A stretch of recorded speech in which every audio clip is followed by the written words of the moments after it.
அண்ணே தோனினே இன்னும் பிராக்டிஸ்ல இருக்க போல 28ஆம் மேட்சா ரோஹித் நீ நினைக்கிற மாதிரி இல்ல ஒரு டீம் இருக்காங்க நானும் அந்த ஆர்சிபி விளையாட போறோம்ல அதுல ஒரு டீம் நல்லா குளிர் காய்வாங்க ஒரே கல்ல 2 மாங்காய் யாரு நீங்க தான் என்ன ரோஹித் நடிக்கிறீங்க அது சம்பிரதாயம் அதெல்லாம் மாற்றக்கூடாது நீங்க தொத்தா நாங்க சந்தோஷமா இருப்போம் நாங்க தொத்தா நீங்க சந்தோஷமா இருப்பீங்க அது மேட்டர் இல்ல இப்ப நாங்க தோத்தாலும் நீங்க எங்களை ட்ரோல் பண்ணுவீங்க அப்படியே ஆர்சிபி தோத்துனா ஆர்சிபியை ட்ரோல் பண்ணுவீங்க எப்படியும் உங்களுக்கு 2 மாங்காய் அன்னைக்கு ஜாலியா உட்காந்து மேட்ச் பாப்பீங்க அது ஜாலி தான் என்ன பண்றது அதெல்லாம் அப்படித்தான் என்ன பண்றது ஆனா நான் ஒரு முடிவு பண்ணி வச்சிருக்கேன் என்னது ஜெயிச்சோம்னா பிரச்சனை இல்லை நம்மளை எப்படி பார்த்தாலும் ஸ்டோரி அதுன்னு போட்டு மிரட்டி விட்டுருவாங்க தோத்துட்டோம்னா அதை மேட்ச் பண்ணுறதுக்கு அந்த ஆர்சிபி டீமில் சின்ன பையில இருப்பாங்கல்ல அவங்களை கூப்பிட்டு கை கொடுக்குறது ஃபோட்டோ எடுக்கிறது முத்தம் கொடுக்குறது கொடுத்துட்டோம்னா அவங்க ஏதாவது அங்கே விக்கெட்டோ 6ஓ அடிக்கிறாங்கன்னு வச்சுக்கா தோனி கை கொடுத்தாரு சொல்லி கொடுத்தாரு இப்படி தான் காட்டுவேன் கையை காட்டி பேசிடுவேன் இதனாலதான் பண்றியா மேட்ச் முடிஞ்சா சுத்தி உட்கார பேசி நான் பண்ணல அவங்க பண்றாங்க அது வந்து நான் அதை ஃபாலோ பண்ணிட்டு வரேன் என்னன்னே ஒரு ஸ்விம்மிங் பண்ணா போதும் ஒரு பால் நடந்து வந்தாலே போதும் பாட்டு போட்டு விட்டுருவாங்க எடிட் பண்ணிடுவாங்க நானா போட சொல்றேன் அவங்க போடுறாங்க நானா போன வருஷம் 100 அடிச்சே கவனம் கண்டுக்கவே இல்லை நீ 2 அடிச்சே கொண்டாட ஆரம்பிச்சாங்க வேற உன்னைய கண்டுக்கலையா நீ வேற என்னை ஒருத்தன் பாராட்டானா இங்கிட்ட ஒருத்தவங்க ஆப்போசிட்ல வீடியோ போட்டு எனக்கு கிளியும் கிளிக்கிறேன் நான் ஏன் கீப்பரா நினைக்கிறேன் தெரியுமா அதுக்கு பார்டர்ல போய் இப்படி நின்றா கெட்டாவது திட்டுறா இங்கிலீஷ்ல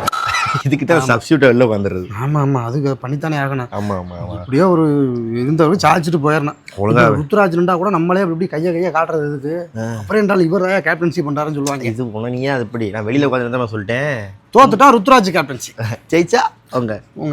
நல்லா இருக்கு இது நான் அது இதுக்கு மேல போயிருவேன் எப்படி நான் இருந்த வரைக்கும் தான் ஜெயிச்சாங்க நான் இல்லாடி தோத்துறாங்க பும்பரால வீட்டுல இருக்க சொல்லிட்டேன் இப்ப தோத்தா பாண்டியா மேல பழி ஜெயிச்சா மிரட்டி உரியா ஜெயிச்சா நம்ம வந்து பாண்டியாக்கு அட்வைஸ் கொடுத்தோம் பாண்டியா யார் நம்ம உருவாக்கின பையன் பாண்டியா நம்ம பையன் ரைட் சொந்தக்கார பையன் தான் பாண்டியெல்லாம் அது மட்டும் இல்ல நான் அந்த கூட்டம் அந்த அதர் டீம் இருந்து பேசுறேன் அப்படி கை கொடுத்து அதெல்லாம் என்ன நினைக்கிறாங்கன்னு தெரிய மாட்டேங்குது அது என்ன நினைக்கிறாங்களா நீ வந்து அவங்களுக்கு வந்து டிப்ஸ் கொடுக்குறாங்க அவங்க பேரே பெரிய டிப்ஸ் குமார் நான் எங்கேயா டிப்ஸ் அவங்கள்ட்ட கேட்குறேன் கடைசியா பார்த்தா அவர் வந்து எப்படி கீப்பிங் பண்ணணும்னு சொல்லி எப்படி பால் நீ சூப்பராக இருக்கு நான் ரிட்டையர்ட் இதை பண்ண போறேனே ரிட்டையர்ட் இதை பண்ண சீரியஸா திருப்பி சொல்றேன் ஆர்சிபி காரங்க ஜெயிக்க மட்டும் விட்டுறாத செத்தம் உன்னே திட்டினா பரவாயில்ல என்னெல்லாம் திட்டுவாங்க இப்பதான் கோலி கால் பண்ணாப்ல காமன் நேரத்துக்கு முன்னாடி இதே டைலாக் அங்கே போட்டியாமே சிஎஸ்கேவை ஜெயிக்க விட்டுறத கும்பி பாகம் பண்ணி விட்டுரு ஒரே கும்பியாக தான் இருக்கும் சொன்னாம்லாங்க சிஎஸ்கேவை ஜெயிக்க விட்டுறத கும்பி பாகம் பண்ணி விட்டுரு ஒரே கும்பியாக தான் இருக்கும் சொன்னாம்லாங்க கோலி இப்போ கால் பண்ணி பேசினாப்ல என்ன தகராறு கோலி வந்து மேலே கொஞ்சம் பொறாமல் இருக்காப்ல அவங்க மேலே இந்த ஃபேன்ஸ் வேற சும்மா இருக்காம எண்ணெயை ஊற்றி கொழுந்து விட்டு எரிய விட்டாங்க இவங்க வாட்டுக்கு அந்த ஃபயரை வந்து அன்னைக்கு 155கே முச்சிக்கிட்டு இருந்தாங்க இவங்க வேற உருட்டு பாய்ஸ் அந்த திக்குனே கொண்டு போய் ஜெயிக்க வைப்பாங்க நம்மளுக்கு இந்த 5 கப்பை வச்சு மேட்ச் பண்ணுவான் 5 கப்பு இருக்கு ஒருவேளை தோத்து போயிட்டுனா ஒரே வார்த்தை சொல்லு எங்கள்கிட்ட 5 கப்பு கப்பு வாங்கன்னு சொல்லி